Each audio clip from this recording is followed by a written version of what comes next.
Suzanne Boschma, Senior Research Scientist with New South Wales Department of Primary Industries.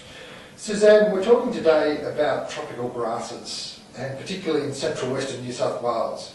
Why are we even looking at the potential of tropical grasses in a mixed farming operation? Tropical pastures have a lot of potential in the Central West. With the predictions for the climate change, so increasing temperatures, potentially a shift in the rainfall and when it falls, they actually are lining up very nicely with when tropical pastures are actually growing. When you consider their productivity compared to a native pasture, their potential is far, far greater. So it's important to make the most of that rainfall when it does fall, and tropical pastures are able to do that, and it fits nicely within the farming system context here in central western New South Wales. You've done some trial work. What have you actually looked at here in the Central West at Trangie through to Forbes? There's been some evaluation which has been done down here in the Central West. My work has not been down here, but out at the Trangie Research Station at the moment they're looking at some legumes to see which would be the best, most effective legume. We're looking for a legume which is going to be productive and persistent and there for the longer term. So they're looking at a range of legumes. The temperate legumes are looking very good, so the temperate annual legumes, some of the new hard-seeded types like bicerula, bladder clover, ceridella for the lighter soils, and the medics, traditional medics, are all looking very good. Woolly pod vetch is also another legume that's showing potential.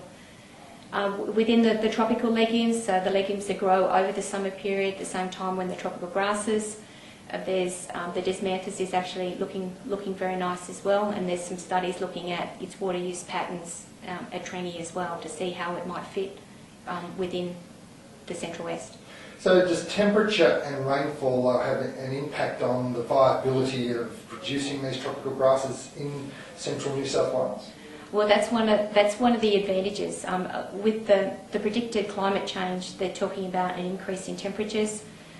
This morning they were talking about an increase in the mean temperature of 2 degrees. When you actually have a closer look at that, it's actually the maximum temperatures will increase a little bit, but it's actually the minimum temperatures which are going to increase more. So that means for a tropical pasture, which doesn't grow during those really cold, frosty periods, it's potentially going to extend its potential growing season, which means it'll be even better adapted down here. What can potentially kill out tropical grasses, though, and pastures? One of the things that we've found is that it doesn't like being waterlogged during the winter. So wet feet over that winter period is not good for it. But once it's established, drought doesn't seem to be a problem for it at all. We've had experiences and we've heard of examples where feedlots have been set up on a tropical pasture.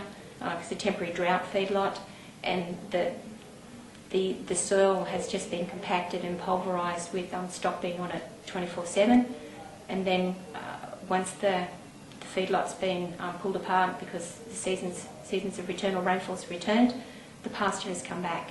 So look, they are an incredibly resilient and persistent group of species. What sort of productivity increase have you ascertained compared to conventional pastures here in the Central West by using tropical pastures?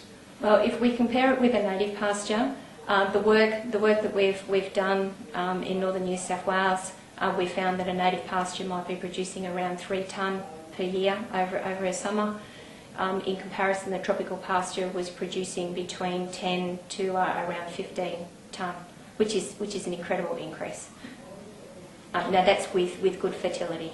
Without the fertility, its production sort of is a lot lower, but its ability to respond to nitrogen is phenomenal.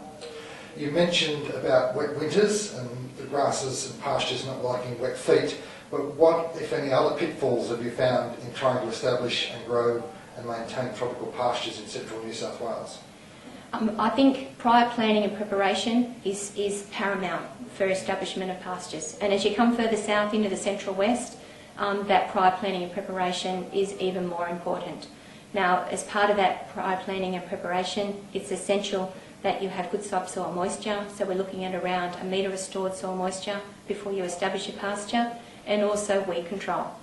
It's important that you treat your perennial pasture the same as though it was a crop, and you don't sow a crop into a weedy paddock that doesn't have any subsoil moisture. What about using lucerne in with tropical grasses? Is it viable to have a mixture?